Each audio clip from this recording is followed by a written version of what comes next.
क्या हुआ सुनंदा, अभी तक तुम उठी नहीं? अमिता जी ने अपनी बहू से पूछा।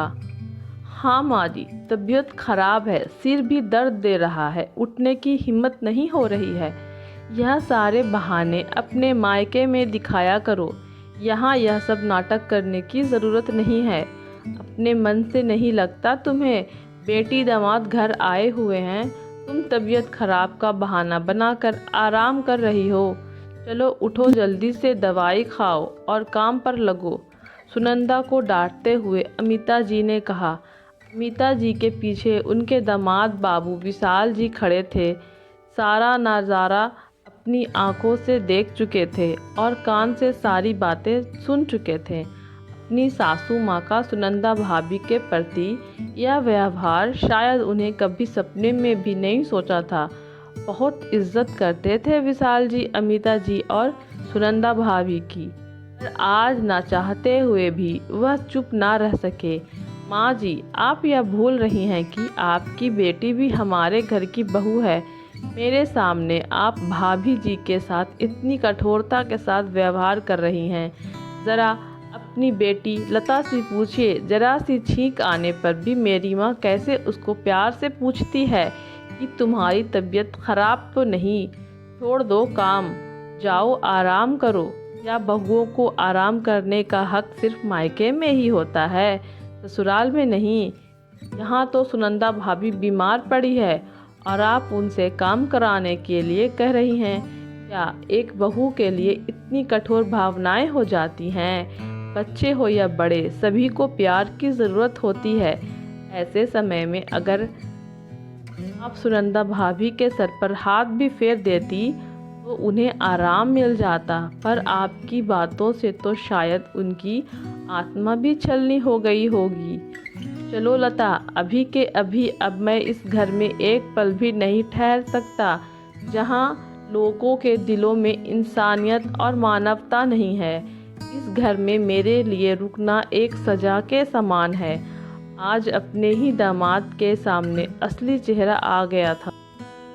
अमिता जी का ना तो उनसे कुछ कहते बन रहा था और ना ही कुछ सूझ रहा था। वहीं डाइनिंग टेबल पर सुनंदा का पतिराज भी बैठे हुए थे। मन ही मन उन्हें भी आत्मग्लानि हो रही थी। आखिर उन्हीं के साथ तो गठबंधन हुआ था। सुनंदा का अग्नि को साक्षी मानकर सुख दुख के साथ निभाने का वादा किया था उन्होंने, पर आज उसके दुखों पर ध्यान ही कहाँ दिया। उनकी आंखों के सामने वह नज़ारा घूम गया जब लता की सगाई हो रही थी। सारे मेहमान घर पर आए हुए थे। मुश्किल से 6 महीने की ही तो थी सुनंदा और राज की बेटी यशी। उसके बाद भी सुनंदा ने खाने पीने का पूरा जिम्मा अपने सिर पर ले लिया था।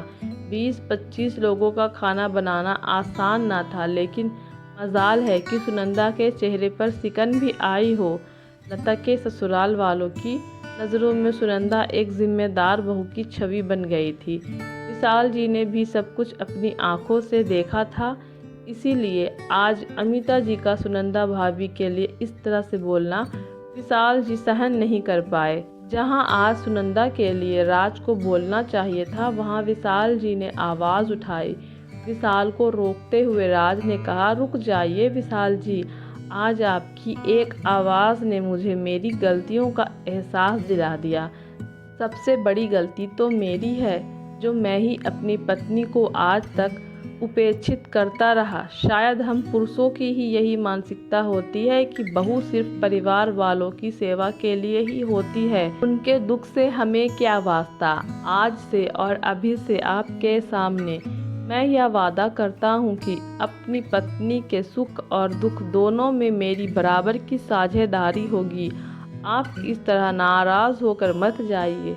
मुस्कुराते हुए विशाल जी ने राज को गले से लगा लिया और कहा कि अच्छी बातों की शुरुआत तुरंत होना चाहिए। चलिए आज हम दोनों रसोई में चलकर सुनंदा भाभी के लिए चाय नाश्ता बनाते हैं और अब घर की बहू को ससुराल में भी आराम करने की इजाज़त है।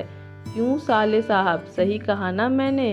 अमिता जी भी अपनी भूल सुधारने के लिए सुनंदा के सर पर प्यार से हाथ फेर रही थी। और अब तक अपने किए हुए व्यवहार पर मन ही मन शर्मिंदा हो रही थी।